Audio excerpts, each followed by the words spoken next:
All right, after having gone through the labs that use the optics with light and color kit, I wanted to make a quick video that goes over it. I'll put this before everything, but now that I kind of know how they're used in the labs, I wanted to showcase all the material real quickly. This is just like your standard mat that a lot of your demonstrations are done on. It really helps with tracing like the pathway of light. We skipped some of the chapters that deal with that, but it's still useful to have for a lot of labs. And on the back, we do one of the labs with the phospholuminescent square, which was pretty cool, so check out that one. You do have 4 flashlights. 3 of them are just regular flashlights. This one is a laser, it's marked with red. They all take AA batteries, and they each take 2, so that's a total of 8 for each kit. So maybe some of these labs are more of a demonstration because trying to get 40 batteries is quite extensive.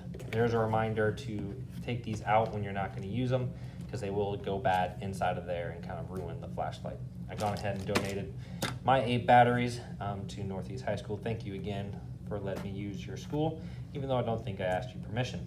So you got your flashlights. You have 3 regular ones because you have the different caps that go with them. You have your red cap, green cap, blue cap, and then there is a clear one. We didn't use this for any of the labs. It's marked with an F, so maybe that's in another chapter. We'll tackle that someday. You've got your prism. We didn't do much with like the direction of light going through a prism, but we did do some interactions with this, with how light gets bent. You got your instructions. So in the baggie, you've got your instructions. The batteries I put in there, but there are the polarized sheets in there for some of the labs.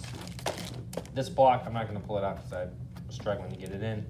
It's got the grid on this side, but it's got the mirror on the back side used in the first lab with this kit. I didn't find much use for these glasses. They kind of just give me a headache as I'm wearing them. It just makes everything crazy colored, but they're certainly fun to have. These are the light holders, so that way they can be held in place. In fact, in one of the labs, 2 of them are there, and then anytime you do the 3rd one on top, you just kind of put that right inside, and it lines them up so that they're equal. But those slide together, so that was used in one of our labs. You have concave and convex lenses. Those were used, one of them was used, the light blue one was used in a lab just to demonstrate, or just to help showcase the light interacting with each other. And that's pretty much everything in the kit, pretty sure. So it's good stuff. Don't be intimidated by this. I know light and optic can be a bit scary, but there's a great kit with lots of good things in there. All right, thank you.